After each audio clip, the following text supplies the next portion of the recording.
Hi guys, good morning. This is Dan. Welcome to Engelgeist. For those of you that are new, welcome. For those of you that are returning, welcome back. And for those of you that support me over on Patreon, thank you so very much for your subscriptions. They mean the world to me. If you're interested in supporting the channel in that way, please check out the video description on YouTube underneath the pull-down menu. Underneath the video, the little arrow there. If you tap on that, it will give you all the information about the video, things I need you to know when watching my videos, certain like rules, regulations, ideas, thoughts that you might want to keep in mind when using my videos. Those of you that are watching anywhere from any other platform where this video may have been shared, please go to the YouTube channel and hit the thumbs up button, hit the subscribe button to subscribe to my channel there. You'll be notified when I go live. And also check out that video description because it's important. There's a lot of really valid, important stuff in there. Now, this is a broad spectrum reading for the collective. It's originally created for Wednesday, the 10th of March. It's not only set for that date. It is a timeless reading in the sense that if you're seeing it on a date that's not March 10th, that's okay. It might be exactly when you need to see it. So keeping that in mind, let's get into these cards and see what's going on.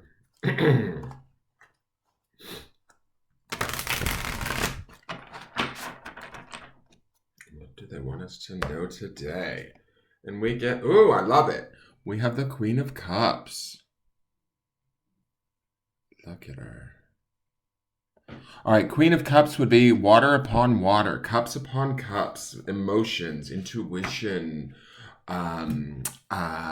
psychic awareness, subconscious, being the feminine aspect of this. This is like feminine power to me in its most strongest in a way, right? In its most sort of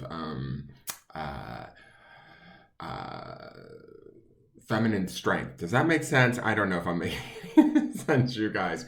Do you know what I'm saying? Like, because it's the Queen of Cups, to me, she is like sort of the epitome of nurturing female, not to be all binary on you, I guess, but you know what I'm saying? That sort of intuitive, all the wonderful things about being a woman, right? When I look at her, though, I feel like there's a delicacy to her. We might feel emotionally sensitive today. When I look at how she's holding that seahorse kind of like a baby, and she's sitting on that shell, to me, it's not necessarily that the Queen of Cups is necessarily, she can be sensitive, right? Because she represents emotions at its finest. But to me, these queens look a little forlorn in this deck. Or maybe it's just my filter feeling these things because I've been in my feelings. We have been in Pisces season, so feelings and emotions should be running high. And I'm not surprised that we're seeing all of these queen cards being represented because to me, I feel like that would also coincide a lot with Pisces season. The Queen of Cups can be about, trusting our intuition more so than what we're being told, trusting our emotions more so than what we're seeing or being, than what we're experiencing, right? There's a fragility, though, to the way she holds the seahorse and also that shell that she sits on. I don't know why, but I feel like some of us may feel like the very foundation we're on feels delicate or precarious. It has to do with that shell to me today. I'm not sure why. It's not necessarily a bad thing. If you look really closely at the design in this card, her hair is tentacles like an octopus. So, and the reason why I point that out is because as I'm like concentrating on the fragility of the shell, this is sort of her reign, like where she reigns is at the bottom of the ocean, so to speak, or in the realm of the emotions. But if that shell were to crack underneath her, if something were to like slide out from under us, if a situation were to shift and change in an unexpected way, I feel like that hair or those tentacles that act as her hair will sort of save her. Does that make sense? So in essence, if we're worried about anything right now or feeling emotional or about a situation that maybe we don't feel as though we can control, I don't think we need to worry too much because I feel like we have the wherewithal and the skill set, or at least the intelligence and the awareness within our emotional selves to be able to move ourselves through whatever the situation may be and whatever it tosses at us. That's the tenacity of those tentacle hair that she has, right? They'll sort of grab onto whatever they need to move forward or to hold on or to make the situation work.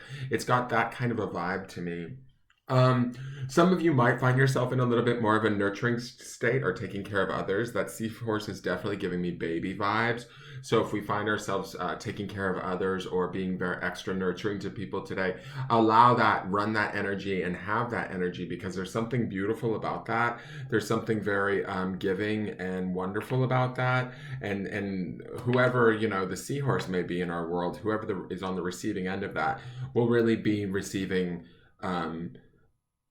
something that's very emotionally beautiful and kind of vulnerable. And I think that is important for not only them to see, but for us to see within ourselves, right? To understand the strength of our own emotions and our own emotional connection to things. So let's look at the next. Oh, hello. The oracle card is Rose Garden. It's interesting how both of these ladies have interesting hair. Do you see how her hair is a leaf, like a rose leaf?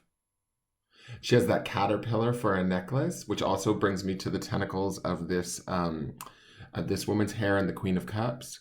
She has a transformative butterfly, and then she has that rose as her dress. To me, it's sort of interesting. I feel like if we are in our feels today, Rose Garden tells me we don't have to worry too much. Like, we can protect ourselves. If we're feeling a little bit vulnerable, a little bit emotional, a little bit more nurturing, or wanting to connect it a little bit more at a heart level, and I also get that too from the red rose petals that are here around her chest and heart. If we find ourselves wanting to do that, we're safe to do that, is kind of the feeling I get. These tentacles here in her hair here, and then the thorns that would be found in a rose protect the beauty and the delicacy of the rose, right? And sort of like I see this kind of, I hope I'm making sense. But to me, the delicate nature of the Queen of Cups, her emotional nature, her intuitive nature, is protected by these sort of long strands of tentacles. Octopus, right, or octopi are extremely intelligent animals, like extremely intelligent. And so she's protected here through her hair, and this woman here in Rose Garden to me is also protected in a similar vein, in the sense of that you can't just reach out and grab a rose and tear it off the branch. It's going to cut you. It's going to, you'll lose that battle pretty quickly. And so we might, although a rose would be something delicate, beautiful, and vulnerable, right? So we might feel those things today around a person, around a situation, within ourselves, but we need to know that we are safe and that we are protected, that we are actually more at one with our environment. And I get that from not only the Queen of Cups being in the bottom of the ocean, sitting on her delicate shell, but also this sort of caterpillar necklace around Rose Garden and the transformational butterfly that sits on her hand. We are more at one with our environment than we realize, or we're more maybe in control or in sync with our environment than we may realize. I also have to say this. I love how this rose leaf that looks like her hair is sweeping towards the future. We have her sort of expressing and looking downwards towards the past.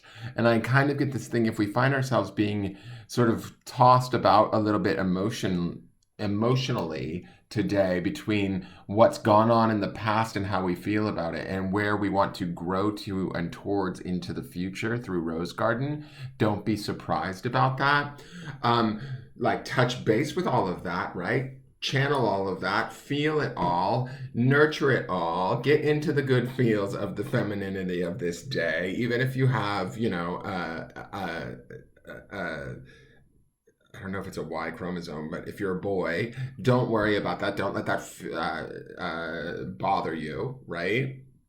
Today is a day about sort of nurturing ourselves, taking care of ourselves, honoring the beauty that is us, honoring our emotions, and allowing those things to sort of just be as they are, and allowing them to sort of, maybe teach us and guide us and grow us into something even more beautiful than we remember. We kept seeing that transformation card too. So there is some sort of transformative properties to all of this. And as we own this and we stand in more and more clarity with it, the stronger it becomes.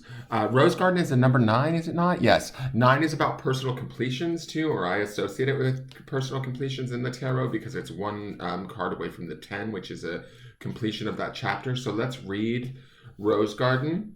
Rose Garden, sensitivity, Queen of Cups, hello. Awareness of nature, Queen of Cups, hello. Integrated whole and strength. Look at this beautiful woman who has transformed into a flower. She holds a red blooming rose to the place where her heart belongs. Her hair has become a leaf blown by the wind. She is a part of nature and grows stronger with her every gentle touch and loving gesture. She is not alone. Her friends, the caterpillar and butterfly, are here to visit. Thorns threaten to prick her, but she is not scared. A rose is beautiful and strong because of its thorns, not in spite of them. It's interesting too because we've been seeing a lot of butterfly imagery in the cards. We saw that transformation card twice. We also had there was that Eight of Pentacles card had that woman painting that butterfly, and we have that butterfly and the caterpillar in all stages here, like the beginning and the end, right? So this could be us in our caterpillar stage of feeling those emotions and then transforming into the rose garden and walking through those emotions today and owning them, not making excuses for them, not denying them in any way, but allowing them to be delicate and almost strengthen us, or to be able to see the beauty in them, right? Let's look at our grounding stone.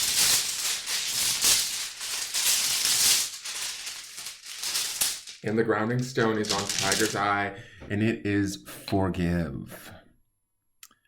So, where can we choose to forgive ourselves or others in our lives? Certainly emotionally, with this Queen of Cups here, I feel like, and also the thorniness of Rose Garden, where do we have thorns in our lives? Resentments, anxieties, angers, or our frustrations with others or ourselves.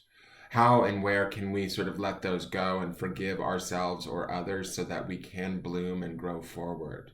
That would be the thought today that will help you to find the clarity that we seek this week. That is your forecast for the day. I hope you enjoyed it. Please give me a thumbs up if you did, and then subscribe to the channel. Share the video out with those that you think can use it, and I look forward to seeing you guys tomorrow. Have a great day. Bye-bye.